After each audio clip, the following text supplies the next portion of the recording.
ഒരു നിമിഷം പ്രാർത്ഥിക്കാം. പിതാവും പുത്രനും പരിശുദ്ധ റൂഹായുമായ ഞങ്ങളുടെ കർത്താവും ദൈവമായുള്ളവയെ അങ്ങേ ഞങ്ങൾ സ്തുതിക്കുന്നു, സ്തോത്രം ചെയ്യുന്നു. പകൽക്കാലം മുഴുവനും ഞങ്ങളെ നടത്തുകയും കൃപ ചെയ്യുകയും അനുഗ്രഹിക്കുകയും ചെയ്തതോർത്ത് സ്തുതിക്കുന്നു. ഈ മധ്യാഹ്നം പിന്നിട്ട നാഴികയിൽ ഒരുമിച്ച് പ്രാർത്ഥിക്കുവാൻ നാഥൻ അവസരം തന്നല്ലോ. ഞങ്ങൾ അങ്ങേക്ക് മഹത്വം കരയേറ്റുന്നു. ഞങ്ങൾ അങ്ങയുടെ സന്നിധിയിൽ ചെയ്തു പോയ പാപങ്ങൾ അനുതാപത്തോടെ ഏറ്റുപറഞ്ഞ് ഉപേക്ഷിക്കുന്നു. വീണ്ടും ഞങ്ങളുടെ ശരീരത്തെയും മനസ്സിനെയും ജീവിതത്തെയും സമർപ്പിക്കുന്നു. ഞങ്ങളെ തകർക്കുവാൻ ഞങ്ങളുടെ ചുറ്റുപാടുമില്ല വന്നുകൂടിയിരിക്കുന്ന സകല ദുഷ്ടതകളും ഈ കൂട്ടായ്മ കർത്താവിനോട് ചേരുന്ന ഈ നിമിഷം വഴിയായി മാറിപ്പോകട്ടെ. ഞങ്ങൾക്ക് അങ്ങ് ഇന്നലെ തന്ന വചനം പോലെ കർത്താവേ, ശത്രു അത് തകർന്നു പോകുന്നത് പിശാചിന്റെ വീഴ്ച കാണുവാൻ ഞങ്ങൾക്ക് ഭാഗ്യം തന്നതോർത്ത് സ്തോത്രം ചെയ്യുന്നു. കർത്താവേ, അങ്ങയുടെ വചനം ഞങ്ങളുടെ ഹൃദയ വിദ്യകളിൽ എഴുതണമേ. ഞങ്ങൾക്ക് വിളക്കും വെളിച്ചവുമായി അത് വരണമേ. കർത്താവിന്റെ സഭയിൽ ഐശ്വര്യമായി ചേരുവാൻ ഞങ്ങൾ അനുഗ്രഹിച്ചതിനെ ഓർത്ത് നന്ദി പറയുന്നു. ഇപ്പോൾ ഞങ്ങളുടെ ശരീരത്തിലും ജീവിതത്തിലുമുള്ള സകല പൈശാചികമായ ബന്ധനങ്ങൾ യേശു ക്രിസ്തുവിന്റെ നാമത്തിൽ, രക്തത്തിൽ ഇപ്പോൾ വിട്ടുപോകട്ടെ.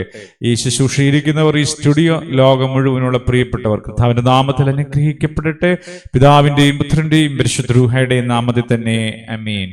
രോഗിയായി ഞാൻ തളർന്നാലും ദേഹമെല്ലാം ക്ഷയിച്ചാലും, രോഗിയായി ഞാൻ തളർന്നാലും ദേഹമെല്ലാം ക്ഷയിച്ചാലും, ആണികളാൽ മുറിവേറ്റ പാണികളാൽ സുഖമേകും, ആണികളാൽ മുറിവേറ്റ പാണികളാൽ സുഖമേകും. സിയോൻ സഞ്ചാരി നീ ഭയപ്പെടേണ്ട, യാഹെന്ന ദൈവം കൂടെയുണ്ട്. ദൈവദർശനത്തിൽ പരിശുദ്ധാത്മാവ് തന്ന വചനത്തെ ഏറ്റെടുക്കാം. എബ്രായ ലേഖനം 5-ാം അധ്യായം 14-ാം വാക്യം. നന്മ തിന്മകളെ തിരിച്ചറിയുവാൻ തഴക്കത്തിൽ അഭ്യസിച്ച ഇന്ദ്രിയങ്ങളുള്ളവർക്കായി പ്രായം തികഞ്ഞവർക്കേ പറ്റുകയുള്ളൂ. എന്തിനു വേണ്ടി? കട്ടിയുള്ള ആഹാരം കഴിക്കുവാൻ, നന്മ തിന്മകളെ തിരിച്ചറിയുവാൻ തഴക്കത്തിൽ അഭ്യസിച്ച ഇന്ദ്രിയങ്ങളുള്ളവരായി പ്രായം തികഞ്ഞവർക്കേ പറ്റുകയുള്ളൂ.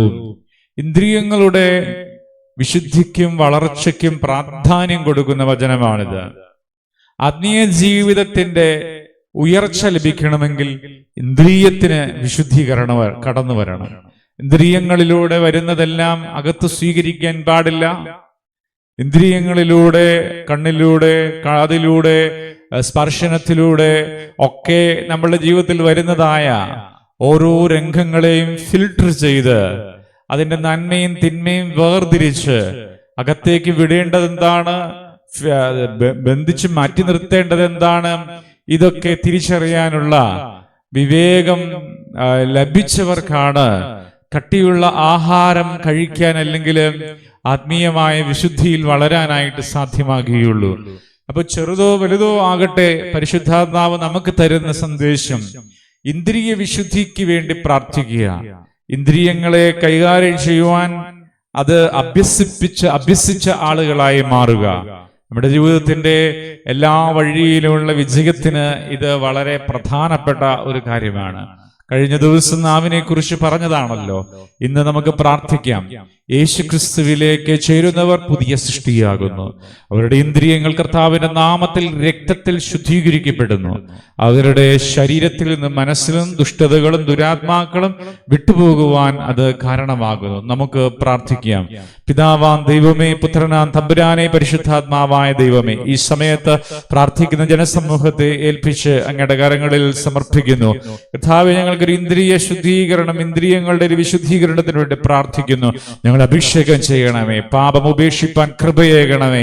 അനന്തമായ കൃപയാൽ ഞങ്ങളെ ധന്യമാക്കണമേ. വിശുദ്ധിയുടെ തീരത്ത് ഞങ്ങളെ ചേർത്ത് പിടിക്കണമേ. അനന്തമായ സ്നേഹത്തിൽ ഞങ്ങളെ അർഹരാക്കണമേ. ആത്മാവിന്റെ ഐക്യത്തിൽ ഞങ്ങളെ പ്രബലപ്പെടുത്തണമേ. പരിശുദ്ധാത്മാവിന്റെ സ്നേഹത്തിൽ ഞങ്ങളെ അനുഗ്രഹിക്കണമേ. ജീവിത വിശുദ്ധിക്കായി ഞങ്ങൾ പ്രാർത്ഥിക്കുന്നു. അനുഗ്രഹിക്കുന്ന കർത്താവിനായി നന്ദി പറയുന്നു. ഇത്രമേൽ നടത്തിയ കൃപയ്ക്കായി നന്ദി പറയുന്നു. ഇത്രമേൽ പരിപാലിച്ച കൃപയ്ക്കായി നന്ദി പറയുന്നു. പിതാവിന്റെയും പുത്രന്റെയും പരിശുദ്ധ റൂഹായുടെയും നാമത്തിൽ തന്നെ ആമീൻ. പിതാവാം ദൈവത്തിന്റെ സ്നേഹവും പുത്രനായ ദൈവത്തിന്റെ കൃപയും പരിശുദ്ധാത്മാവാൻ ദൈവത്തിന്റെ സംബന്ധവും ഈ ശുശ്രൂഷയിൽ പങ്കുചേർന്ന സകല പ്രിയപ്പെട്ടവരോടും കൂടെ ഇന്നും എന്നാളും ഉണ്ടാകട്ടെ. ആമീൻ. ഹല്ലേലൂയ.